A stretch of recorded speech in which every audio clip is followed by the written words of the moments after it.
¿Qué te hizo darte cuenta de que había algo malo con tu familia?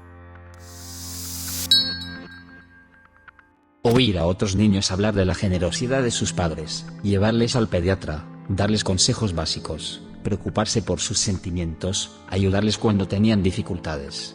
Luego me di cuenta de que todo eso no era ir más allá, sino lo que hacen los padres normales. Lo mismo digo. También recuerdo estar celoso porque todos mis amigos tenían toque de queda para estar en casa. Mis padres nunca se daban cuenta si no volvía a casa. Me parecía un pensamiento tan cariñoso y adorable pensar que un padre esperaba que un hijo estuviera en casa a una hora determinada cada noche, e incluso se sentaba a esperar a que volvieran. Cuando me di cuenta de que no quería tener cerca a mis amigos o a mis futuras parejas porque temía que mi familia fuera mala con ellos. Me daba mucha vergüenza que mis amigos vinieran a casa porque mi familia era muy pobre y sucia. Siempre que iba a casa de mis amigos me sorprendían las cosas tan sencillas que me hacían pensar que eran ricos. Algunos lo eran, pero muchos no. Un día fui a casa de una amiga después del colegio y su madre nos llamó para cenar. Me sorprendió que toda la familia se sentara a la mesa y comieran juntos, y charlaran, bromearan y rieran. Parecía que disfrutaban de la compañía de los demás. No había tensión, nadie gritaba ni se mostraba enfadado, no había ningún atisbo de amenaza en el ambiente. Solo una cena sencilla y divertida. Al parecer, lo hacían todas las noches. Un comportamiento sorprendente. Yo pensaba en privado que su familia era muy rara por eso, pero cuando empecé a hacer más amigos, empecé a darme cuenta de que era mi familia la que era rara. Yo tuve exactamente la experiencia contraria. Mi familia siempre me apoyó al 100%, era muy relajada y se reía todo el tiempo. Suponía que todas las familias eran así.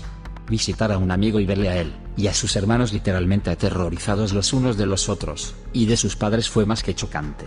Me quedé pensando, ¿cómo demonios pueden vivir así? Entré en la escuela pública a los 13 años. Me acosaban los niños, que enseguida se dieron cuenta de mi falta de habilidades sociales. Fui tan educado y agradable con ellos como lo sería con cualquiera. Un mes más tarde, cuando ya había establecido mi primer grupo de amigos, me dijeron lo inusual que era mi incapacidad para dejarme molestar por los matones, citando mi extraordinaria habilidad para que no me molestaran los abusos verbales. Que se burlaran de mí por mi aspecto físico no me resultaba extraño porque así me hablaban mis padres. Fue entonces cuando supe que mis padres eran diferentes. Nunca se me había ocurrido pensar que mis padres eran diferentes porque siempre había sabido que no les gustaba, y que reírse de mí y ponerme apodos era su forma de tratarme. Por lo visto, a los acosadores les molesta mucho que te rías de sus comentarios o que les des una descripción aún peor de tus defectos sin tener ninguna emoción negativa al respecto. Me hizo sentir muy orgulloso de mí mismo por las cosas en las que sabía que era bueno y, de alguna extraña manera, me proporcionó la confianza necesaria para ser curioso. Mis padres no se preocupaban por mí ni por nada de lo que hacía, así que tuve que buscar lo que era importante para mí, y aceptar la influencia de personas a las que realmente respetaba y admiraba.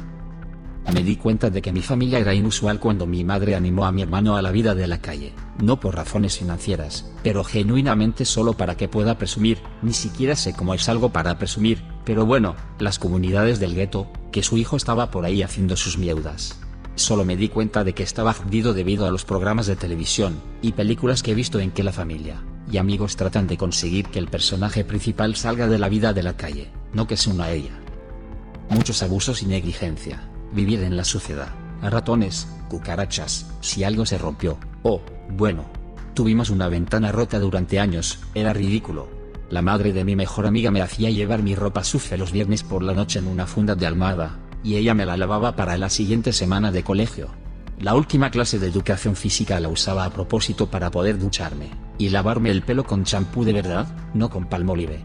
Mi familia secreta se aseguraba de que tuviera todo lo que necesitaba de los 12 a los 17 años. Incluso compró mis suministros para mi periodo porque mi madre compraba los Kotex más baratos, y los cortaba por la mitad para que yo los usara. Era la única chica.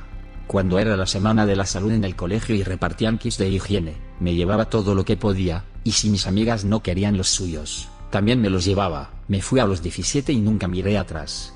Mi padre no era tan malo como mi madre, sí negligente, pero pasó por el alcoholismo y trabajaba mucho, así que nos quedábamos en casa con la abusadora.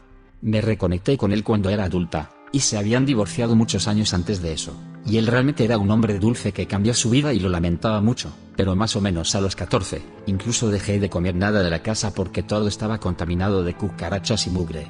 Me gustaban mucho los deportes, al igual que a mi mejor amiga, Así que su madre siempre me traía una ensalada o un sándwich en el auto, y siempre un Capri Sun y algo de fruta. Desayunaba y almorzaba en la escuela con el programa de almuerzos reducidos al que yo misma me había apuntado. Esto fue en los años 80, y algunos familiares me contaron más tarde que llamaron a los servicios de protección de menores unas cuantas veces, pero solo contaron las habitaciones y ni una sola vez hablaron conmigo o con mi hermano. Los servicios de protección de menores en los 80 eran una broma. Me alegro de haber sido adoptada en secreto. La primera tarde que pasé con mis mejores amigos, y ahora socios de la familia, tenía 6 años. Me caí y me raspé la rodilla, como hacen los niños de 6 años. Su padre se acercó corriendo y me ayudó a levantarme, diciéndome que todo iría bien y que yo estaba bien y que iríamos a limpiarlo dentro. Nunca antes un adulto me había limpiado los cortes, nunca nadie había cuidado de mí, no desde que tenía edad suficiente para alimentarme, vestirme y bañarme sola. Entonces me di cuenta de que mis padres debían cuidar de mí. Cuando le estaba llorando a mi madre porque mi hermanastro me estaba estrangulando hasta el punto de ponerme roja, y un transeúnte tuvo que quitármelo de encima, y ella simplemente se encogió de hombros, y me preguntó si le había hecho algo, también se lo conté a mi padre y se enfadó conmigo. Definitivamente jodido, eso es seguro. Cuando me dijeron que no hablara con mis amigos de ciertas cosas que pasaban en casa porque no se comparte todo con los que no son de la familia y no lo entenderán. Cuando me di cuenta de que en la mayoría de las familias, que el 90% sean alcohólicos no es normal. Ver a las familias abrazarse. Somos una familia que no se toca. Lo mismo digo, creo que vi a mis padres abrazarse 2 veces y besarse una. A mí nunca me abrazó nadie. Tardé un tiempo en darme cuenta de cómo hacerlo, incluso ahora me resulta extraño el contacto físico y abrazar a otras personas, aunque ciertamente quiero ser normal al respecto. Cosas como darle un abrazo de despedida a la madre de mi pareja. Mis padres nunca me abrazaron hasta que me fui a la universidad. Los abrazos repentinos eran confusos. Mi madre nos bañaba y nos vestía cada fin de semana para visitar a la familia de mi donante de esperma. Pero mi madre siempre nos tenía pegados a ella. Si alguno de nosotros necesitaba ir al baño, nos llevaba a todos y nos esperaba fuera del baño. Mi madre nunca hacía eso cuando visitábamos a su familia. El hermano de mi donante de esperma había violado a 2 de mis primas. Mi madre quería evitar que nos pasara lo mismo. Tienes una buena madre. Tiene sus defectos, pero ha hecho lo que ha podido. Otra cosa que hizo mi madre fue utilizar su cuerpo como escudo humano para protegerme cuando se nos cayó el tejado. Supongo que esa es una buena razón para no cortar el contacto con ella. Qué madre tan sólida en esos momentos. Y qué duro darse cuenta más tarde de por qué fue así. Era aún más duro saber que nos protegía del abuso sexual porque ella fue víctima cuando era niña. Y vino de un pariente suyo. Sentía que me quitaba un peso de encima cada vez que pasaba tiempo con otras familias.